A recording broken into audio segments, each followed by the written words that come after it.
Business on Purpose podcast. As much as I want to believe that what I'm about to say is not true, the reality is there is way too much historical evidence to prove otherwise. Hey, it's Scott Beebe with the Business on Purpose podcast. Your liberation from chaos is our goal, and to try to help you find life through the truths and the principles that we lay out in this podcast. That's really what we want to focus on. So I was reminded of a story today, historically accurate. If you go back into the annals of Jewish history, you'll find this to be true, that the Jewish people were slaves, and they were slaves in what is now and then known as Egypt. And so they were in a different country. They were literally being enslaved, and they left into a mass and well-documented exodus. In fact, there's an entire book written about it in its name, the Exodus. And so you've got these millions of people who left. They just left. And there's some pretty dramatic documentation of what happened and how they left and how long it took and how they were being chased. And it's a pretty dramatic story.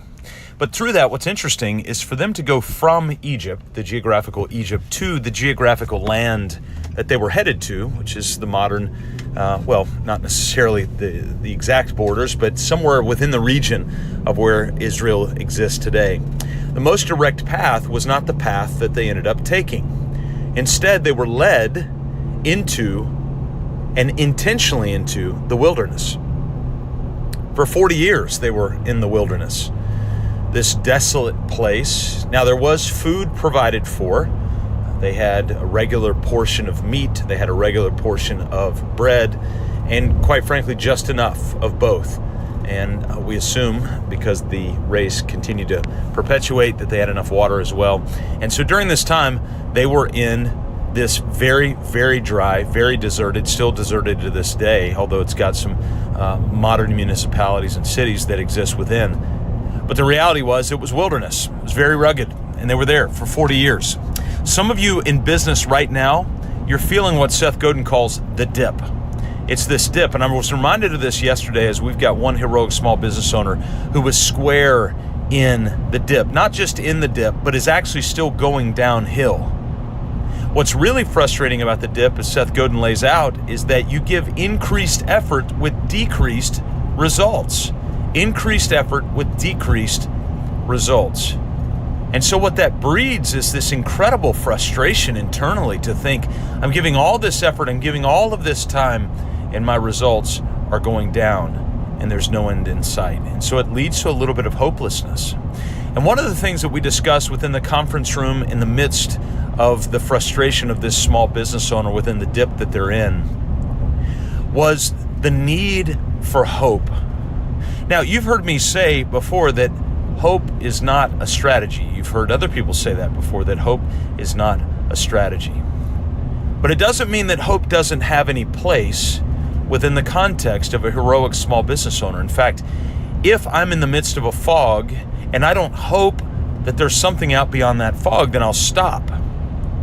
And so even as we grow our small business, as you're growing your small business, as this particular business owner is growing their small business, we've got to have hope, because if we lose that, then there's nothing to draw us to.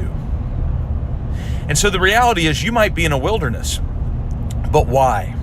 Well, this was a fascinating story. I heard a guy actually commenting on this story this morning. And as he was commenting on it, he basically said that they were led to a very indirect route to get to a land that they were going, not because they got lost, but because if they would have arrived in that land too soon, they would not have been able to handle the responsibility, the fruit, the opportunity of that land. They were immature. And so sometimes when you're in the dip, when I'm in the dip, I need to ask myself, am I here so that I can grow in maturity to be able to handle what's coming? And so as you're in your dip, wherever that might be, I want you to ask a different question. And I want that question to be, how long will I need to be here to develop the maturity to handle the fruit that will come in this new land that I'm heading to? That's the value of the dip. That's the value of being in the valley. That's the value of taking a less direct route into a land that could be filled with wilderness and ruggedness so that we can be prepared and mature to handle the fruit of the new area that we're about to go into. Don't know where that is? Really need to start with writing and articulating your vision. Go to mybusinessonpurpose.com/vision.